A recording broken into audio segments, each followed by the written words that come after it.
ভয়ানক গোরস্থান পর্ব 2। গল্পটি শুরু করার আগে আমার চ্যানেলে নতুন হয়ে থাকলে সাবস্ক্রাইব করুন।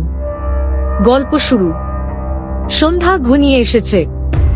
সূর্য অস্তমিত হওয়ার আগেই রাকিব, শামির ও তুহিন গোরস্থান থেকে ফিরে আসার চেষ্টা করছিল, কিন্তু সমস্যা হলো তারা যেন দিক ভুলে গেছে। চারপাশে শুধু কুয়াশায় ঢাকা কবর আর অদ্ভুত এক নিস্তব্ধতা। এই পথ দিয়েই তো ঢুকেছিলাম, এখন বের হতে পারছি না কেন? উদ্বিগ্ন গলায় বলল রাকিব। হঠাৎ এক শিশির গলার আওয়াজ শুনতে পেল তারা। কেউ যেন ফিসফিস করে বলছে, ফিরে যাও, ফিরে যাও। চারদিক খুঁজেও কাউকে দেখা গেল না।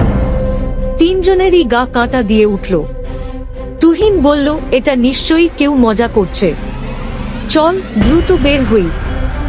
হাঁটতে হাঁটতে তারা দেখতে পেল একটা পুরনো কবর, যার বড় হরফে লেখা, মৃতের শান্তি নষ্ট করলে জীবনের শান্তি থাকবে না। লেখাটা দেখে স্বামী থমকে গেল।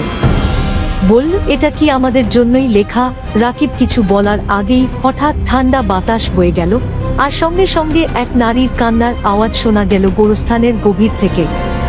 তারা দৌড়ে পালাতে গিয়ে বুঝল গোরস্থান যেন গোল চক্করে ঘুরে যাচ্ছে। বারবার একই কবর, একই গাছ চোখে পড়ছে। তুহিন জোরে চিৎকার করে উঠল, আমরা কি অভিশপ্ত হয়ে গেছি? ঠিক তখনই এক সাদা কাপড়ে মোড়ানো ছায়া সামনে এসে দাঁড়ালো। চোখ ছিল না, মুখ ছিল না, কিন্তু তার শরীর থেকে এক শীতল বাতাস বের হচ্ছিল। সেই ছায়া ধীরে ধীরে বলল, তোমরা শান্তি নষ্ট করেছ, এখন চিরকাল এখানেই থাকবে। তিন বন্ধু ভয়ে কাঁপতে লাগলো।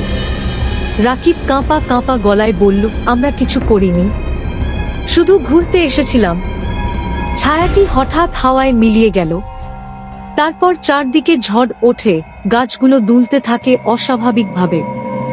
একের পর এক কবর থেকে যেন কেউ উঠে আসতে চাইছে, হাত বের হচ্ছে মাটির নিচ থেকে। অবস্থা ভয়াবহ হয়ে উঠছে। তুহিন জ্ঞান হারিয়ে ফেলেছে। শামির আর রাকিব কোনোভাবে তাকে টেনে নিয়ে পালাতে চাইল, কিন্তু কোন দিকে যাবে তাও বুঝতে পারছে না। গোরস্থান যেন এখন এক ভিন্ন জগৎ, যেখানে সময় থেমে গেছে, আলো নিভে গেছে, আর জীবিত কেউ আর ফিরে যেতে পারে না।